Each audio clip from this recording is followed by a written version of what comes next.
Perhaps the sloppiest practice of camp for the Texans, but something happened with CJ Stroud that'll make you feel some type of way. Another day of observations, another day of camp, another day closer to an actual game. Let's go inside the locker room.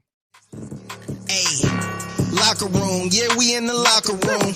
Texas talk, yeah, you know what we about to do. Localize, every angle's what we really do. We the source, we the pulse of the city too. Landlocked, got the game in the headlock. Localize every time, can't stop, won't stop. It is the locker room, number one source for Texans digital content. I'm Landry Locker. You can see me here daily. First things first, I just want to say thanks to everyone for getting this community to 10,000. Yesterday, we got to 10,000. We've surpassed it. If you haven't subscribed yet, please do. Right along. Best digital beat writer in the game. Going to put just as much into this as I did the radio show, and we'll see where it goes. But I appreciate everyone for coming through and making 10,000 possible. Sincerely, thanks from the bottom of my heart. I'm very much enjoying this. I'm enjoying covering this squad. It's a fun time to cover this squad. Sloppy day of practice today.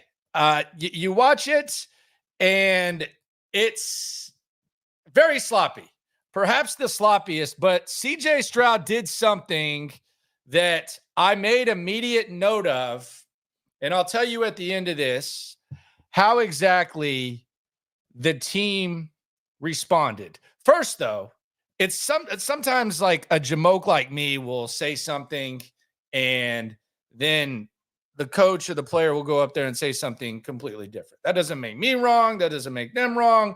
But sometimes the coach sees it different than the media type or the fan. But DeMeco Ryans, when he went up and met with the media, he used that S word that we've been talking about in this practice. And DeMeco Ryans, I think it's safe to say that he would agree with the assessment that this was a very sloppy practice. With today's practice, first off, it was good for us just to get in the elements, right? Getting in the rain. Everybody's been complaining about how hot it is in Houston. Now we got a lot of rain, but I'm happy we were able to get into this situation and, see if guys can execute, right? With external factors that we don't control, can you still go out, operate, and execute? And today wasn't great by any means when we look at how sloppy we were, just pre-snap penalties, right? And just guys being where they're supposed to be. So a lot to clean up, but I'm very thankful for having the NFL officials here today so we can get in, learn from our mistakes, and grow from it. So today was a huge, huge day for us when it comes to learning from it and getting better. And I think that's a very, very astute observation by DeMeco Ryans, which I don't think we would expect anything different. But I think these are the type of practices that can make you better. And I actually think that DeMeco Ryans, something that happened at the end of practice actually should be very, very encouraging. Let's just kind of set the scene because I like to take y'all behind the scenes when it comes to practice. So Mr. 713 Sports, aka Ruben, he's crazy. I'll say this right now, and a lot of fans are crazy. This was at 6 a.m., I believe. Fans just lining up to get into this practice. It's raining, and this is from Ruben's Twitter. I mean, you got fans just lining up, waiting at 6 a.m. to get into a practice. Look at this. You couldn't even give away tickets 2 seasons ago. I gave away, I think, 1,000 tickets throughout the season because people didn't want to go, and I was trying to give people a chance to go see their first game. This is for a practice in the rain. You don't know what you're going to see. You don't even know that they're going to put the pads on. Pads were on, though. And you got all these crazy people lining up, crazy as in good. I don't mean any disrespect, but just look at this from Ruben 713. I mean, you got people basically posted up tailgating for this thing all the way back at around 6 a.m. Now, I initially thought when we were talking about, fans getting there at 2 a.m., I thought that was a little bit much.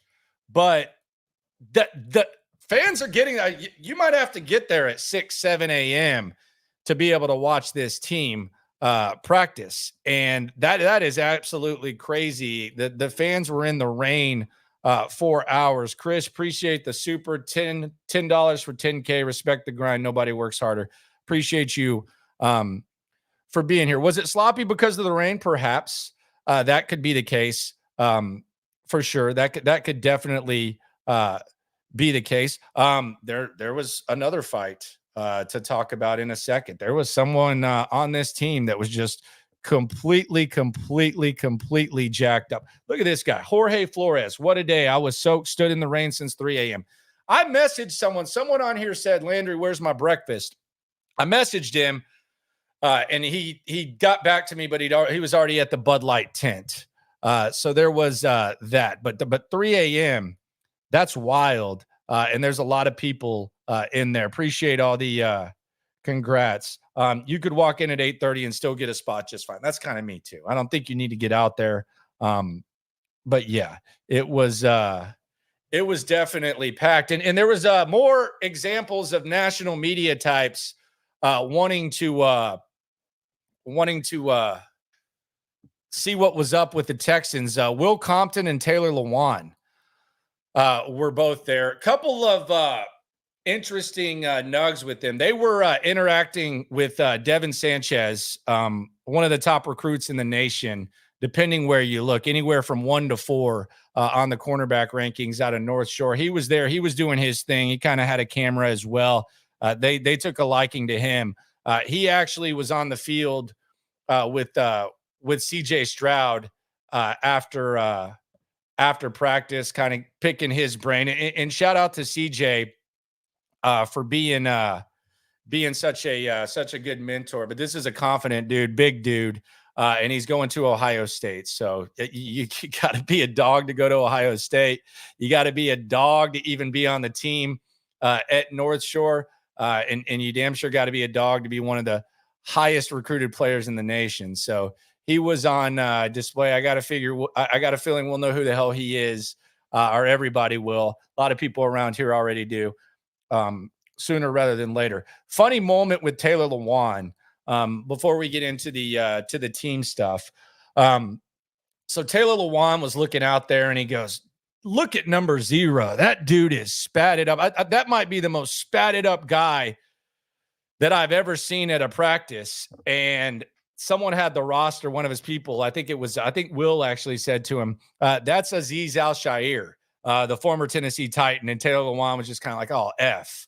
That's because he's obviously a former Titan. He was kind of impressed with Azeez Al-Shaair, said he was the most spatted up dude at practice. I actually disagree. I think that Desmond King is. Desmond King is still got that blue underneath his jersey, the light blue shirt, and he's got the cleats. So let's get into what happened in practice. Appreciate everyone for coming through. Appreciate everyone for getting me to 10K. So you had Devin Sanchez bussing with the boys there. A lot of rain, but it kind of held up nicely to where they could at least get practice off. Didn't have to move it into the bubble. John Mechie back on the field. Like any fears that John Mechie was seriously injured or whatever, John Mechie's back on the field, and he didn't really stick out one-on-ones. He had a really nice look, which we'll get to in a sec, but he was back on the field. Still no Joe Mixon, still no Laramie Tunsil, still no Beck, and still no Christian Harris, although two of those guys, Tunsil and Joe Mixon, they were very, very, very intense observers during the sloppy offensive display that was out there today. Joe Mixon walked out on the field, I would say 10, 15 minutes into practice, had a hoodie on and had some shorts. First drill of practice after the stretches, we got a little bit of one-on-ones. In the one-on-ones, and again, the receivers are supposed to win the one-on-one, so this isn't like anything new. You should probably be 90% in one-on-ones. It's the advantage goes to the receiver. You had John Mechie starting off Nice little juke of Ford. CJ found him in the right corner of the end zone. You had a nice Noah Brown one-handed grab in the right corner of the end zone. Steven Sims made easy work, kind of went across the middle.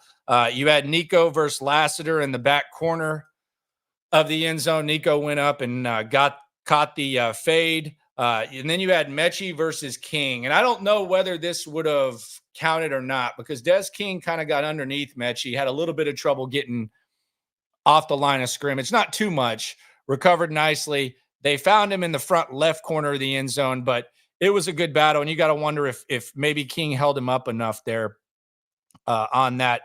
Then you had Tank versus Okuda. Unable to connect with Tank in the back right. And then there was a nice Diggs one-handed grab versus Petrie, but it did not count. It was in the back of the end zone. And then a Nico fade to end the one-on-one. So the receivers shine in one-on-ones. That's what's supposed to happen. But it was a pretty competitive start to practice. And you thought maybe this offense is going to get something going. Did not happen very well. Did not happen very well. Tony Yayo, slap yourself for trying to jinx the squad. What the hell is wrong? I'm not even going to read that. Get on Tony Yayo. And I love Tony Yayo. That's one of my guys. That's one of the originals in here of the 10K. But Tony, slap yourself for even bringing that up, man. Come on. It's really, really early, though. So then we had a little bit of install, and I had a random observation. I think this is something to keep an eye on. There's a lot of three safety looks on this team. And you see Jalen Petrie. We've heard about Jalen Petrie going to the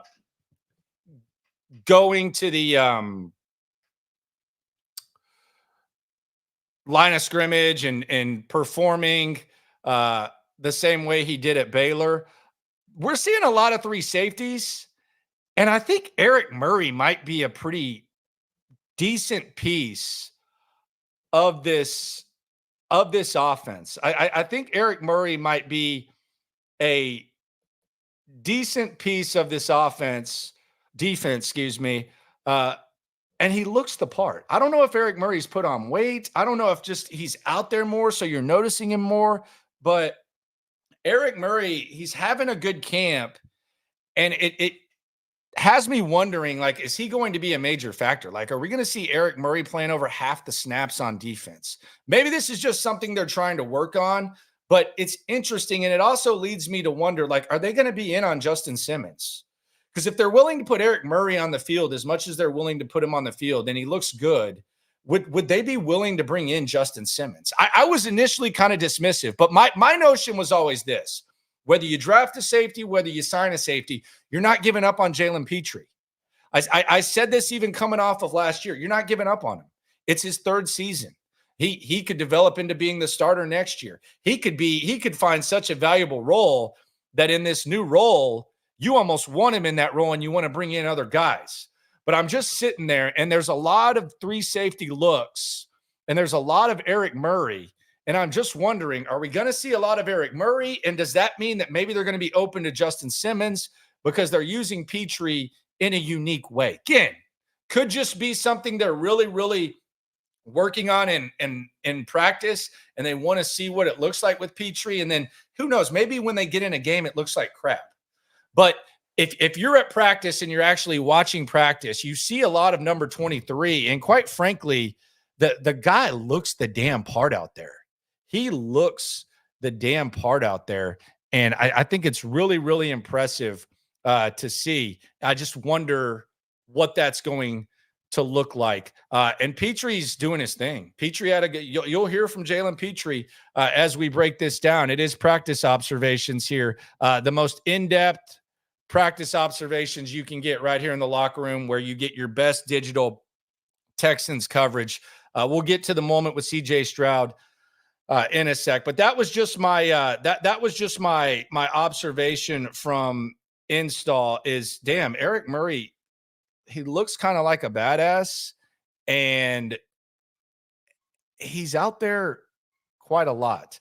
Also during install, this was where you saw Joe Mixon trot onto the field, and I did say trot. And you sit there and you try to make extra astute observations. He ran to the far field, which is where the running backs were. He jumped over the rope, which is low hanging, jumped over the rope, kind of jogged out there. So D'Amico said he wasn't worried about Joe Mixon. Joe Mixon's moving pretty well. And he was out there and very, very intense.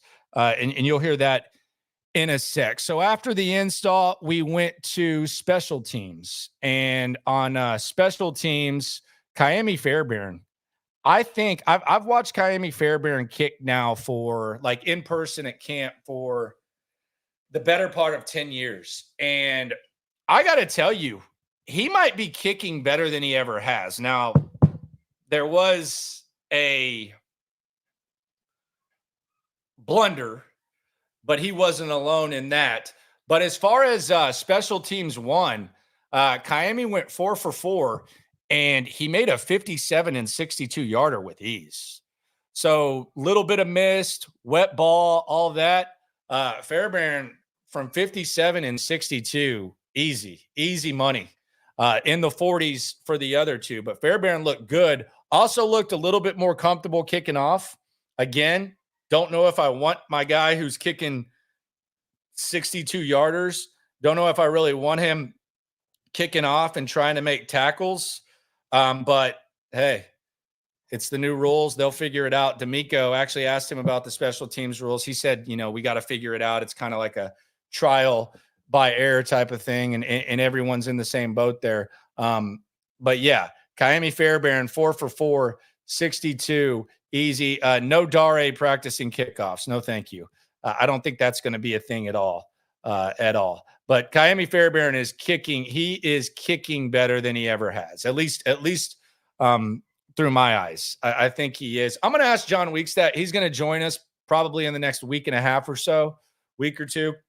I'm going to ask him if that's an astute observation, because Fairbairn's his guy. Seems like he's kicking better than he ever has. Desmond King was returning with the first team. He had a nice return. I think it probably would have been a nice return in an actual game. Desmond King doing his thing. So you had that with the first team.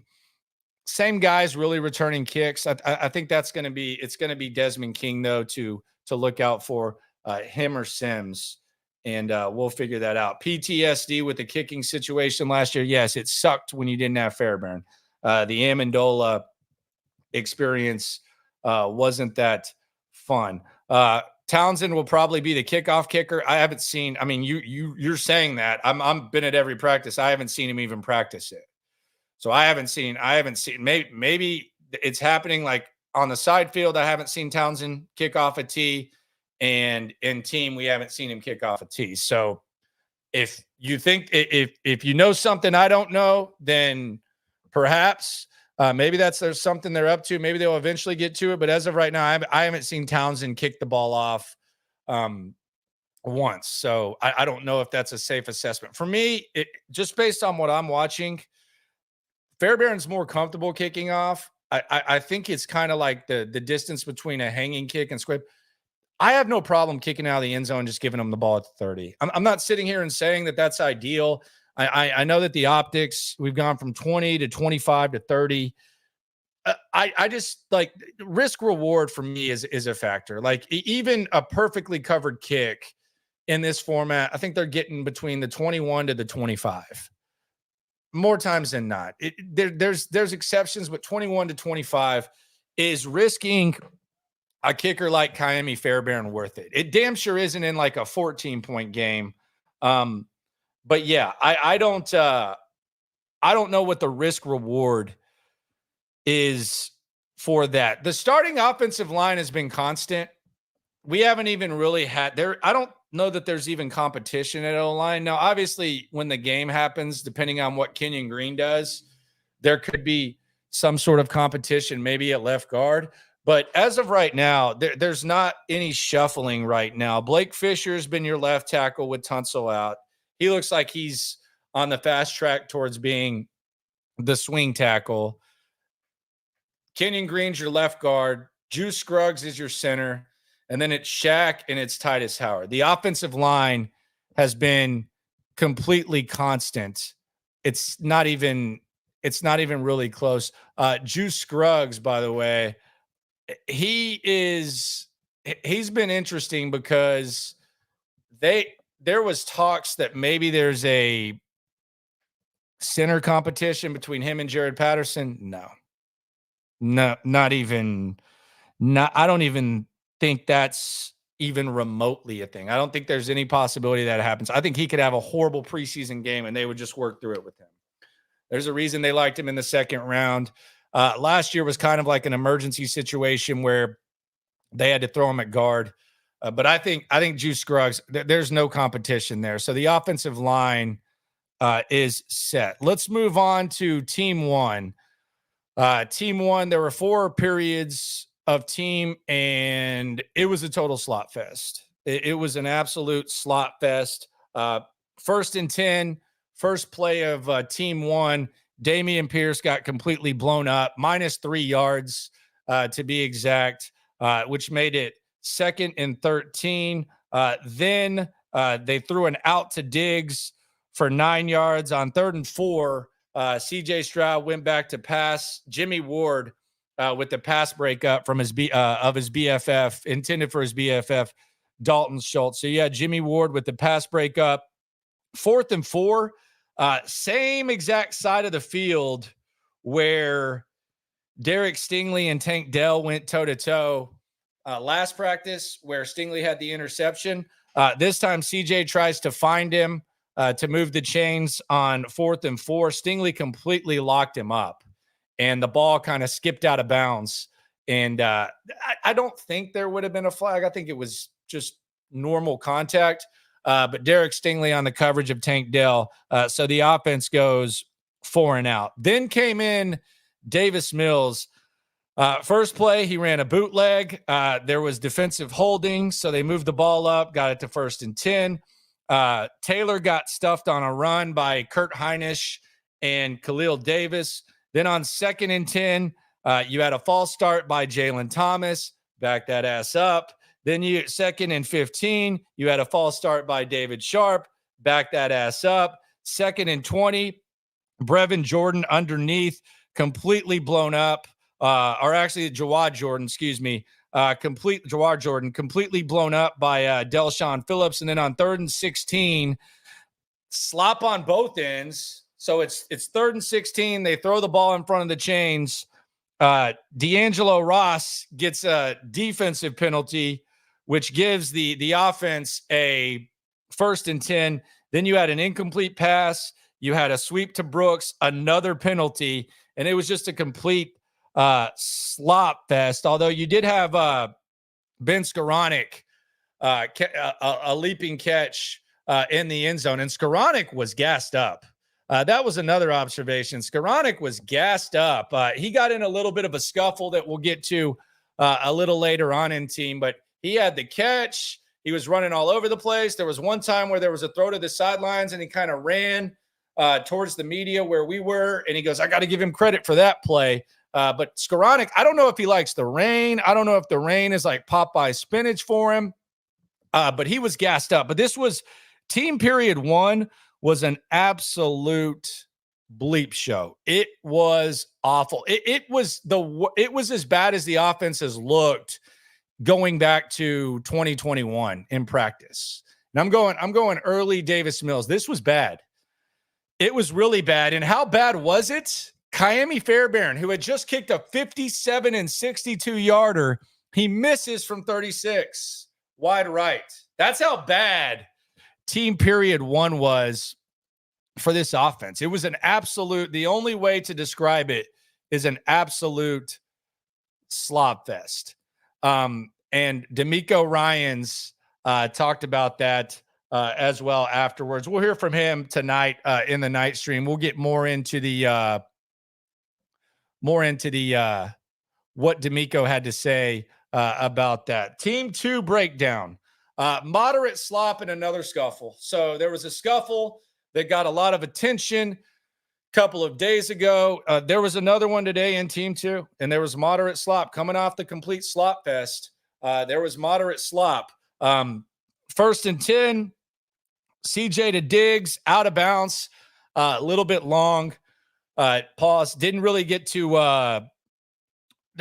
have a chance to really catch it. Then fast forward to 4th and 2. Edwards, Cody Stoots' guy, Mr. Edwards, Mario Edwards, the veteran, with the sack. Texans went forward on 4th and 2, so Edwards had the sack. Then later on in the period, 3rd and 4, Stephon Diggs down the middle, and then on 4th and 1, they hit Jordan on the boot. But it was moderate slop. Davis Mills inserted into the game. We had a nice run from Cam Akers. By the way, Cam Akers finally has his name on the back of his jersey, so he's officially official. He was rolling with the 22 without the name on the back. Cam Akers with a nice run. Then we had another fight. Skoranek and Max Tooley.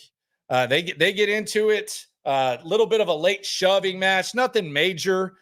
Just typical football type of stuff. But Skoranek was wired up for sure. Actually had to be calmed down in special teams too. When they were punting, he was getting a little bit rough afterwards. He's wired up. They might like that though. But Skoranek, actually a pretty good practice. Aside from that, special teams too, another penalty early on in that. And then we just had Townsend punting, which ever since someone told me that Cam Johnson was way better, I've just kind of looked at Townsend a little different. Although it's a different style of punting. There's a lot of hang time. I think he's going to be fine. But some people think that it's a significant downgrade. Some people will watch it a little bit closer than perhaps even myself. So we go to Team 3, and we have a sponsor for Team 3. Team 3, sponsored by Juvenile, because they were backing that ass up in Team 3. This was old school Cash Money. This was pre-Lil Wayne. This was teenage Lil Wayne. Back that ass up. They were playing a lot of Kodak Black. They were mixing in some Gucci. They were mixing in some Gunna. They needed to play Cash Money, Juvenile, back that ass up, because that's what the offense was doing here. This was the sloppiest period of camp.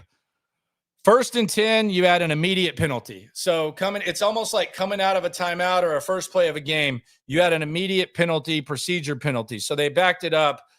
It went to 1st and 15. 1st and 15, they tried to run the ball. Hansen completely blows it up. And by the way, 35 is a good football player. Good on special teams. This kind of has a little bit of a psycho feel to him.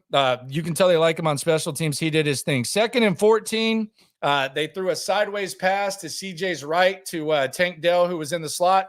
Boom. He would have gotten his head knocked off by Jalen Petrie. Jalen Petrie close to the line of scrimmage. He sniffed that out. He was kind of doing the no-fly zone.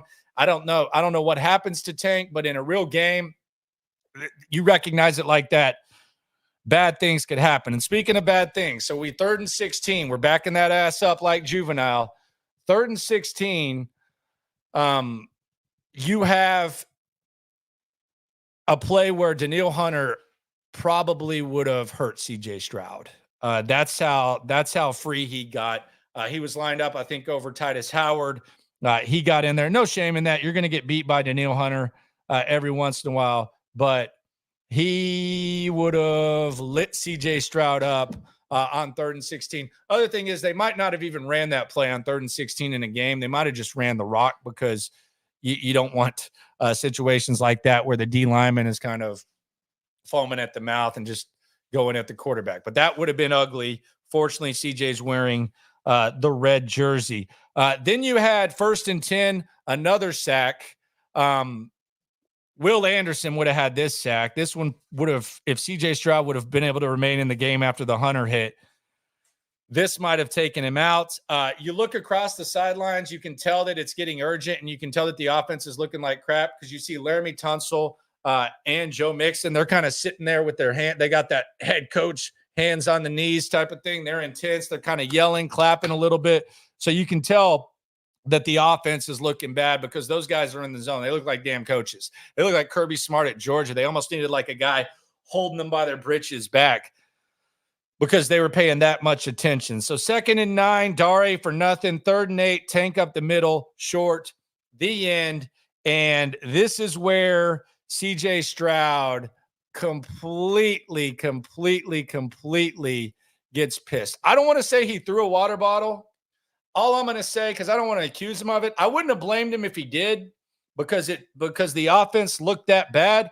I just know I saw a water bottle skipping across the field, and I saw CJ Stroud right there yelling at his teammates, clapping, telling them to get their bleep together. I don't know whether he said that, but I'm assuming that's what he said.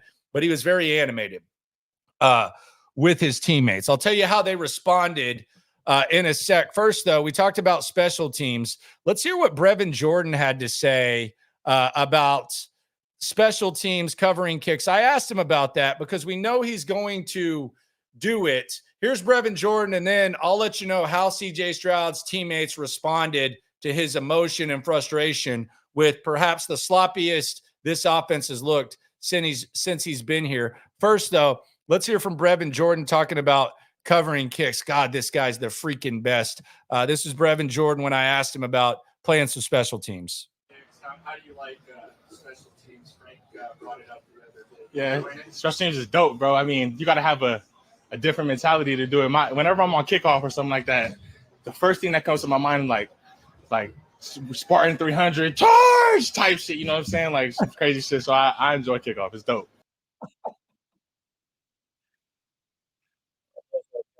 Spartan type of stuff. It is dope. So that's Brevin Jordan. Also, some good insight from Brevin Jordan at the end of practice. This is a real spiritual team that I enjoy. Mr. High says he's driving up Birmingham and listening to the update. Appreciate you, my friend. Appreciate everyone for getting me to 10K. Let's keep it going, though.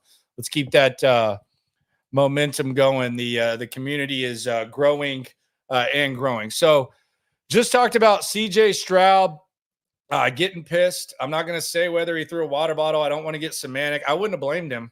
I mean, it was sloppy. I mean, you're getting penalties the first play out. There's procedure. There's miscommunication. Plays are getting blown up. There's a standard. We know CJ Stroud's a leader. We know CJ Stroud's competitive. We know he wants to win. And as I was watching this, Doug Vosick, the man that is in charge of all the marketing, big part of the uniforms and all that, big part of the ticket sales, all that, pretty much Mr. Everything. He came over and he kind of said, "What are you seeing? What are you seeing?" And this was, at this time, they were kind of having a break. And I just told him, I said, what I'm looking for here is I'm looking to see how the offense responds, because this has been a sloppy practice. They got one period left. We've already gone through 3 team periods. They got one period left. CJ Stroud's pissed. How is the offense going to respond? Small thing, not the end of the world if they don't respond, because every team has bad practices. Hell, we've seen teams go undefeated in preseason and then not win games in the regular season. So it's not the end all be all, but I do think when you talk about CJ Stroud being the leader of the squad and everything, I think that it's interesting to see how they respond when he shows that type of emotion. I think it's interesting, and we'll talk about how they responded in a sec. First, there was an interception. Brandon Hill had an INT from Tim Boyle. And I got to tell you, I don't want to minimize a guy making a play in practice, but I think Smalls and Sandlot would have caught this the first time he stepped on a baseball field. That's how easy this interception was. This was a gift from Tim Boyle. My goodness, you couldn't gift that anymore. But shout out to Brandon Hill. I know Nick Casario shouted him out during one of his interviews with Sean and Seth. So we got to see Brandon Hill make a play, not to minimize it. Good job, right place, right time. But my gosh, I think anyone in here in this chat probably could have caught that. Yeah, let's get the likes up. I appreciate you for looking out, Sam. Let's get the likes up. So how did the offense respond to CJ Stroud? I'm glad you asked. I thought this was just kind of one of those like small-ish type of things to keep an eye on. So here's how the offense responds to CJ Stroud. So first play, of Team 4, CJ Stroud rolls out. Some guys said it would have been a sack. I don't think so. I think this is one of those where he saw the pressure and got away from it early. I actually think he would have gotten a few yards on the sidelines. They didn't take it away. So I think it was like a moderate gain. Then CJ finds Tank Dell right there on the corner sideline, which is the play of practice. CJ Stroud finds Tank Dell to start period 4. The ball goes to midfield. Why is this the play of practice? I'm sure some other guys would have cases. You could give it to Daniil Hunter. You could give it to Jalen Petrie. But I just think the overall response to how the core of this team responds to their leader in the face of the franchise, I think there's a lot of value in that could be valuable down the road. So that's why the play of practice would be CJ Stroud to Dell at the end of period 4. That's the play of practice. The worst play of practice, too many to list. It was a sloppy practice. Take your pick. That's basically a buffet. That's like a CC's pizza buffet right there of just slop. After you eat it, you just feel disgusting. Like you consume all that pizza, you dip it in ranch, you're enjoying it, but then afterwards you're just sick to your stomach. You almost feel like throwing up. That's basically, it was a buffet of slop today. So after CJ Stroud found Tank Dell, Nico Collins on the right side. Nico Collins runs the slant. Boom, finds Nico Collins. Might have been a touchdown in a game, to be honest with you, especially with the way Nico Collins likes to yak it up and provide that yard after catch. So to answer the question that we asked before, how did they respond?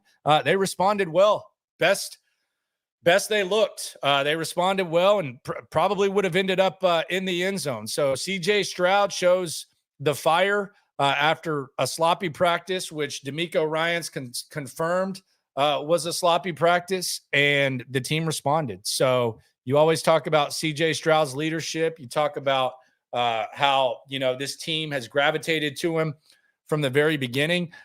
They responded. And it looked nice, and it was really, really nice to see. For sure, it was nice to see them respond to CJ Stroud after the slop that we were put through before that. I thought it was really, really good to see. Also good to see, and this is a little bit old school. I know some of these old football boomers, they like to talk about the wussification of football, and you might as well put some dresses on them, and why don't they just play in flags? And I remember the days of two-a-days. Look, I'm not one of those guys, but I do find myself sounding older and older. And while I still love America's game very much, I think there are some traditions that should live on. Do I think you should be headhunting like Ronnie Lott? No, I don't think you should be able to do that. Do I think that these cold weather games are fun to watch? No, I think every team should actually have to have an indoor option. Do I think that you should be able to hit them late? No, I don't think so. Do I think that the quarterback should be able to get hit high and low? Nope. But you know what I do like? I do like the tradition of the young guys. And you're looking at Mr. Bird right there. I do like the tradition of the young guys carrying the pad. And that is beautiful to see. Look at that. Jerry Hughes getting his Fisher, all these guys getting their pads carried. Now, I don't know whether it was a bet or what. I just remember back in the day when the young guys used to have to carry the pads no matter what. It's beautiful to see. Carry the pads to the locker room. Nothing big. They're not hazing them. They're not duct taping them to the goalpost. They're not doing anything crazy. Just a nice little respect the game, respect your OGs, respect your elders type of tradition, which some people might look at as, bullying or whatever in today's NFL. Good to see. A little bit of old school stuff living on with the Texans among this young core, featuring CJ Stroud, who the team responded to. So Team 4 can be summarized as the offense responds to CJ Stroud, and all is well. They'll be back at it again tomorrow at 9. I'll have your observations around 1. Going to have some content throughout the day. I'm going to drop a video tomorrow morning. I'm thinking about going with the Slowick. I thought he had some interesting stuff to say with Chris Long. Shout out to Chris Long and the Green Light. Big fan of what he does. I like his interviews. I like when he gets so comfortable when he's doing an interview, he just puts a dip in. He just puts a dip in. Yeah, back when I played for the Patriots, Belichick used to say, I put like the fat dip in. But I thought Slowick had some interesting things to say. D'Amico also talked about fighting and how he feels about it. We might get into that as well in that video. So we'll see how that was. But it was good to see CJ Stroud gather up the troops for sure. And thanks again, Chris. Appreciate you, my friend. It's been a fun ride. It's just beginning. After practice, Brevin Jordan, I got to ask Brevin Jordan, and I thought this was really, really good insight from Brevin Jordan. This was Brevin Jordan talking about just where he is right now. And I've been at every single training camp that Brevin Jordan has been a part of.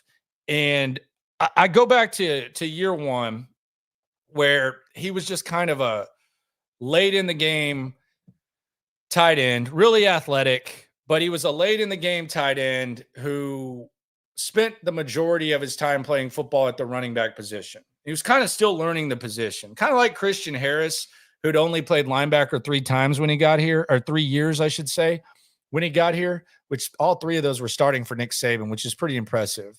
But Brevin Jordan was kind of learning the position.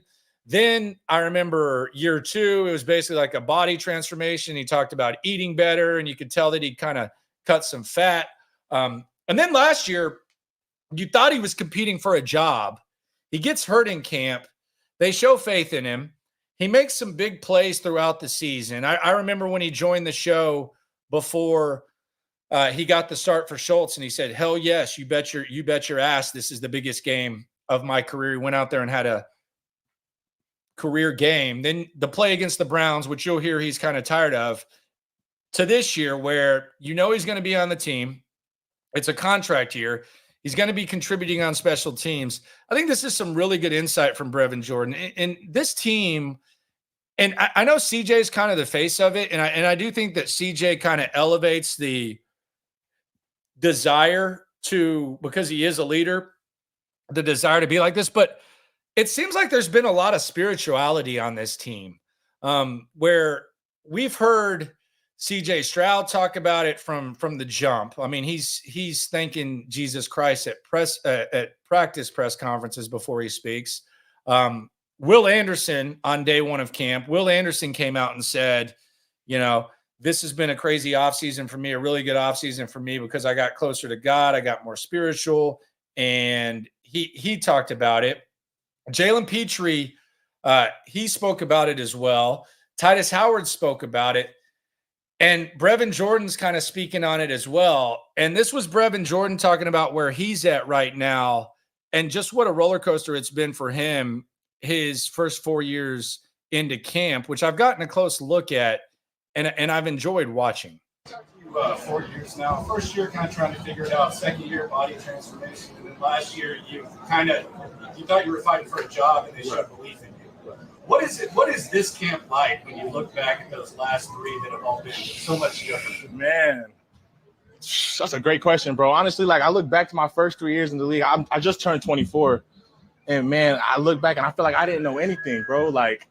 I was so young, so naive of the NFL, and I took it for granted. I took this position for granted, and now I'm just so grateful. I'm so passionate to be in the league. I'm looking forward to just going out there on Sundays, man, and performing again, because that touchdown against Cleveland, it was a huge play for my career. I'm tired of talking about it, man. I feel like I can go out there and do it every week, week in and week out. So my main thing is just trying to stack days, day in and day out, and stack, build a solid brick foundation. All right, there you go. And that's Brevin Jordan. We got some breaking news. We'll localize the breaking news since we are live here in a second. Yayo says that POS brought spirituality to the organization, talking about Jack Easterby. I'm talking about authentic spirituality. I'm not talking about fake, opportunistic spirituality. I'm talking about legit stuff, not when it benefits me or how it can make me feel better than. I'm talking about legit spirituality. and Dylan Thompson was nice. Dylan Thompson stayed after Jack. I think he did a good job, and CJ's actually shouted him out for helping him during that. We got some breaking news in the league, and I mean, we're a couple years away from having to worry about this. And I say worry, it's inevitable. But Adam Schefter is reporting, I think he was first, who knows, that Tua is signing a 4-year, $212.4 million extension. I guess it's per athlete's first, so he's got to tag the agent there. So Tua is signing a hefty deal. So right now we look at the highest paid QBs in the NFL on a per year basis. You got Joe Burrow, you got Trevor Lawrence, Tua, Goff, Herbert, Lamar Jackson, Jalen Hurts. CJ Stroud's going to be a very rich dude a couple years from now. Might be up to the 70s by then, depending on how business goes. So there you go, Tua. Props to him. I like Tua, but do you remember once upon a time when we were talking about the Deshaun Watson trade? And I think this was after year one. This was when Brian Flores basically made Tua hate himself. And no one really talks about that. But Tua, his confidence was shot. He talked about how he couldn't even look at himself in the mirror. Brian Flores was basically like Patriot weighing him, and he wasn't reaching his potential. There were times when we were talking about Deshaun Watson trade, and the rumblings were that he wanted to be in Miami. And some people were saying they wouldn't even want Tua in the deal. So props to Mike McDaniel. That ended up being a good hire by the Miami Dolphins. And it really ended up being a really good hire with Tua. And now you look at these contracts. Again, you don't have to worry about it just yet. We're not quite there. But you look at these contracts and you start to wonder, man, what's it going to be like whenever CJ gets there? It's going to be absolutely crazy. Nothing to be nervous about. We'll be good. You got to build a squad around him, keep it young, manipulate the cap. Maybe CJ's a Super Bowl champ or MVP by then, but it's inevitable. He's on the trajectory towards being the highest paid quarterback in the league. And quite frankly, even if you're not one of the elite quarterbacks, because I don't think Tua is elite, I don't know if y'all do, you're still going to be all right though. When you look at that right there, Jared Goff, Tua, surround them, and then pay the quarterbacks. So there you go. Yes, ticket prices are going to get crazy. It's going to be expensive as hell to go to a Texans game. It already is. If you look at these prices, it's going to be really, really expensive for sure. Prices going up. That's kind of the name of the game. Fortunately, though, the TV product keeps getting better and better as well, though that's kind of getting expensive too. I see all these people laying out, how much it costs to have this package and that package and all that. So we'll see how it goes. I don't think Tua is elite as well. We don't have to get ahead of ourselves and start thinking about CJ getting paid just yet. That is an inevitability, but it's 2 years away. You got to play 3 years before that happens. So yeah. No need to be worried about that. What we do need to know is the Texans practice today. It was sloppy. Joe Mixon, Laramie Tunsil, Christian Harris remained sidelined, as did Andrew Beck. John Mechie was back on the field. One-on-ones, the wide receivers got to showcase their skills. Team, it was absolute slop to the point where CJ Stroud was pissed off on the sidelines in Team 3. Then CJ Stroud rallied the troops. They finished strong. You have Eric Murray out there. Keep an eye on him. Don't know what's going on there. But other than that, a rainy day and always a good day when it comes to covering the Texans. Thanks again to everyone for getting me up to 10,000. Much appreciation for that. If you're not already subscribed, please do. The community is growing and the digital beat reporting game is only beginning. This is the beginning of a new era, digital beat reporting. Appreciate y'all for coming through. Subscribe, like, right along. I'll talk to y'all tonight on the live stream tomorrow. There's also going to be another practice, so I got you covered there on the stream. It does not stop. No matter what happens when it comes to the Texans, whether CJ Stroud's on his rookie deal, whether he's the highest paid quarterback in the league, whether he's happy, whether he's mad, whether it's a sloppy practice, whether it's an awesome practice, when it comes to this Texan stuff, we're all in it together. Thanks for pulling up to the locker room. I very much appreciate you. Always remember, when it comes to this Texan stuff, we're all in it together. Stay dry. Won't stop. Yeah, we top 2 and we not too plugged in daily digital on YouTube. We got taste for days, opinions to give, we got takeaways. If it's up, then it's up. We number 1. You don't need to try your luck. Locker room, yeah, we in the locker room. Texas talk, yeah, you know what we about to do. Localize every angle's where we really